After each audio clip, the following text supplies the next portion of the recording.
Tribunal Federal, ministro Lewandowski, presidente do Congresso, Renan Calheiros, a senhora presidente afastada Dilma Rousseff, aos meus colegas senadores e senadoras, aos representantes dos movimentos de rua que se fazem aqui presentes.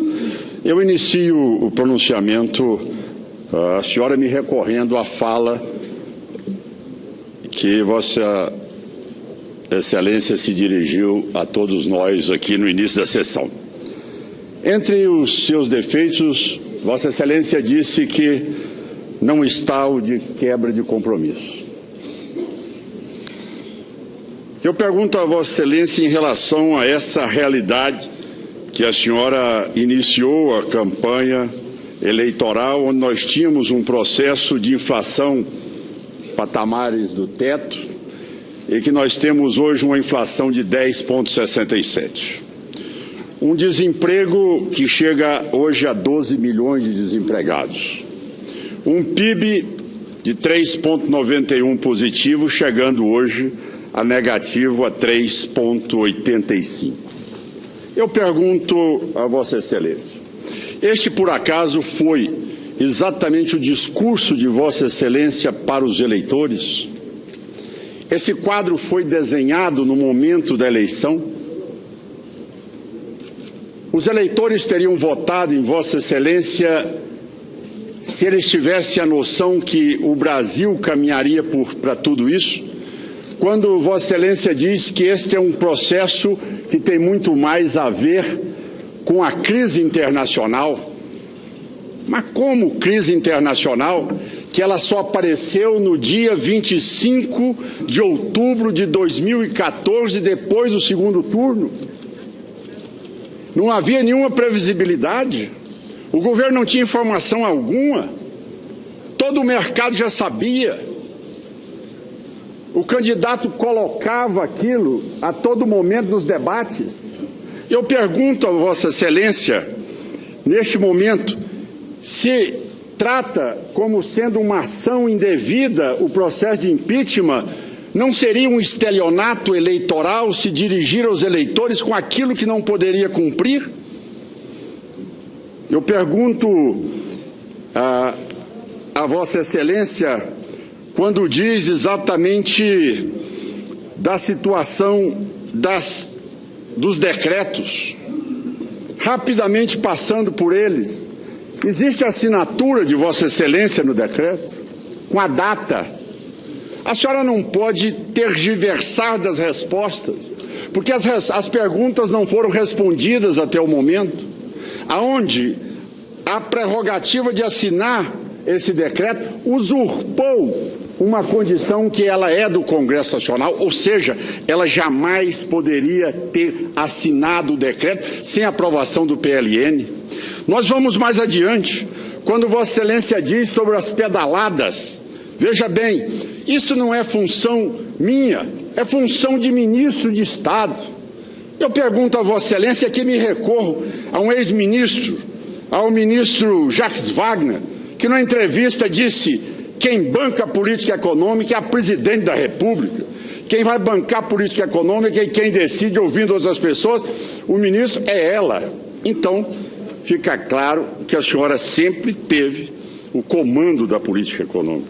Mas um outro ponto que é fundamental, e agora chegando na reta final, é dizer exatamente daquilo em que falam aqui, que olha, este processo que nós estamos assistindo aqui é um processo que ocorreu das pedaladas, mas isso a presidente não tem noção. É importante o seguinte, que todos prestem atenção. Só o Banco do Brasil, FAT, BNDES e Caixa Econômica não foram pagos semestralmente.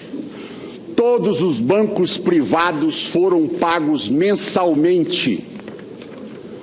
Todos os bancos privados foram pagos mensalmente. Todos esses bancos praticaram equalização da taxa de juros. Por que a preferência aos privados em detrimento ao público? Por que a preferência aos bancos privados em detrimento aos bancos oficiais?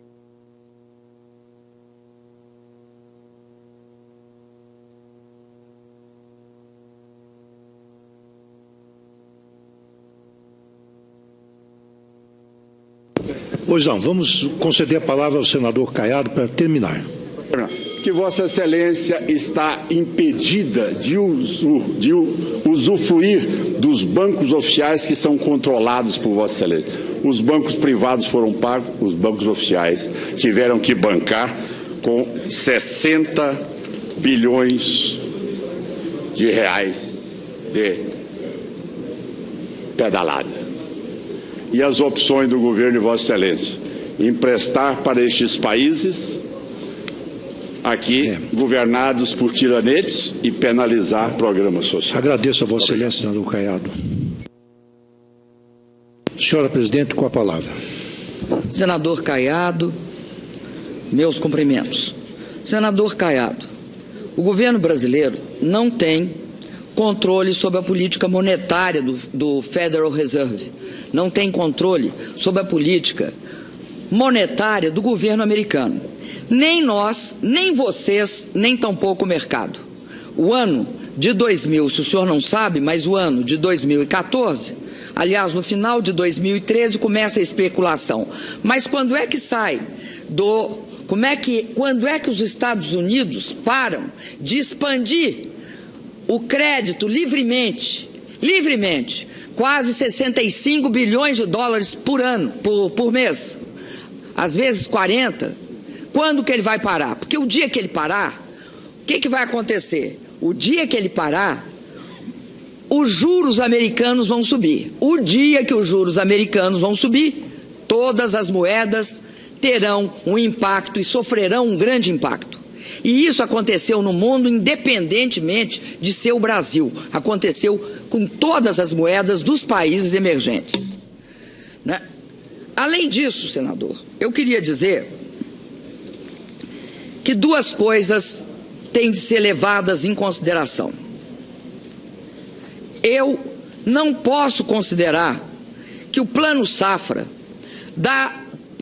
feito pelo BB, eu não vou falar dos outros, mas vou usar o Plano Safra como uma referência. O Plano Safra da agricultura comercial e da agricultura familiar, ele era fundamentalmente, desde a época dos governos que o iniciaram, Itamar, Fernando Henrique, Lula e eu, ele é executado substantivamente pelo Banco do Brasil.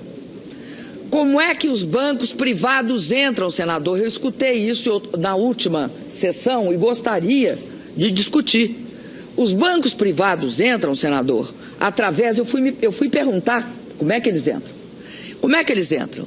Entram dois bancos cooperativos que têm uma participação menor do que, bem menor do que 10% no total dos empréstimos. E os demais bancos privados entram via o Banco do Brasil. Então, se o Banco do Brasil quer transferir para algum banco privado a execução de parte, principalmente no que se refere a financiamento do investimento, especificamente de bens de capital, se ele quiser fazer isso, é através dele que o Tesouro se relaciona. O Tesouro não se relaciona diretamente. É diferente do BNDES, que algumas vezes passa, mas mesmo o BNDES passa através dele para os bancos privados. Então, não é possível dizer que nós tivemos um tratamento diferente. O dos bancos cooperativos é muito pequeno, é muito mais fácil de controlar. O pagamento que o Banco do Brasil executa, senador, envolve uma quantidade imensa de operações. São milhares de agricultores, para não dizer milhões de agricultores, pequenos, médios e grandes, que têm várias formas de crédito, não tem uma só. Tem uns, senador, que se pagar, tem bônus da inadimplência, aliás, né? Bônus da adimplência, de não ter inadimplido. Outro, senador, tem outras vantagens. Em cada caso, o Banco do Brasil tem de tratar essa questão. Não é algo que a regra é essa, não, depende do segmento, depende do tamanho do produtor, depende do produto que é financiado. Tem várias questões que estão neste problema, por isso que é muito mais complexo do que 2 bancos cooperativos, mas muito mais complexo. E isso é importante que a gente perceba, para voltar àquele assunto que eu disse. Eu acredito que o Plano Safra para a agricultura comercial e para a agricultura familiar é importante para o pequeno agricultor, que vai lá e tem acesso ao Pronaf, aliás, criado lá atrás. Eu não sei se no governo Itamar ou Fernando Henrique, mas criado lá atrás. Esse Pronaf que nós estimulamos muito, que hoje monta a 26 bilhões de reais, é algo fundamental. Por quê? Porque permite, foi uma das formas da gente combater a pobreza. Daí a importância dele. Nós combatemos a pobreza não só através da valorização do salário mínimo, do Bolsa Família, mas também criando uma poderosa agricultura familiar, que tem a sua força baseado no crédito do Pronaf, tem a sua força baseado no crédito do Pronaf, no programa de aquisição de alimentos, em programas de assistência técnica, em vários outros programas. A mesma coisa, eu tenho orgulho no caso da agricultura comercial, que fornece para o Brasil riqueza, que garante ao Brasil acesso a avultosos recursos na área fundamental das reservas. A agricultura tem um papel muito expressivo no Brasil. Então, eu acredito que a nossa contribuição ao agricultor que se esforça, que coloca seu trabalho, é esse apoio que o governo federal deu ao setor agrícola. Então, a discussão sobre essa questão não é uma discussão que nós definimos. Por que que é? Essa história que a lei está sendo rompida não é verdade. A Constituição estabelece. Eu vou ler a Constituição para ninguém dizer que eu não... Você quer me dar outra vez? O artigo. A Constituição, no seu artigo 67, diz, no inciso 5º, a abertura de crédito suplementar ou especial, sem prévia autorização legislativa e sem indicação dos recursos correspondentes, não pode ser feita. Tá certo? É isso mesmo, a Constituição fala isso. Aí, quem é que deu a autorização legislativa? O Congresso. Não foi eu, não foi ninguém, foi o Congresso. Qual? A Lei Orçamentária de 2015, que estabeleceu no artigo 4º em que condições se podia abrir. O Executivo, é explícito, pode abrir créditos suplementares. Isso é uma coisa. E, portanto, a contabilidade, o decreto de contingenciamento estabelece o limite, impede que esses créditos virem despesa. É a importância da lei de responsabilidade fiscal, a grande conquista na execução orçamentária. Aí, nós chegamos à questão dos bancos. A questão dos bancos era disciplinada pelo Bacen. É algo que a lei permite que se faça, ou seja, a lei estabeleceu em 1992 que haveria subsídio à agricultura. Aliás, a agricultura era o único setor que o pessoal engolia que a gente fizesse subsídio. O único. Então, quando ela estabelece isso, ela cria as condições, regulamenta como é que vai ser isso. É a lei. Ninguém fez isso de cabeça própria. Aí, segunda questão, quem define a metodologia de cálculo e define como é que a gente registra? É o governo? Não. É o Banco Central. É o Banco Central da República. Então, senador, eu digo ao senhor, eu entendo a sua preocupação, eu entendo toda a fala do senhor. E queria finalizar dizendo o seguinte, senador. Veja o senhor, na minha campanha, senador, era criminoso, considerado um absurdo que o Brasil tivesse financiado o Porto de Mariel.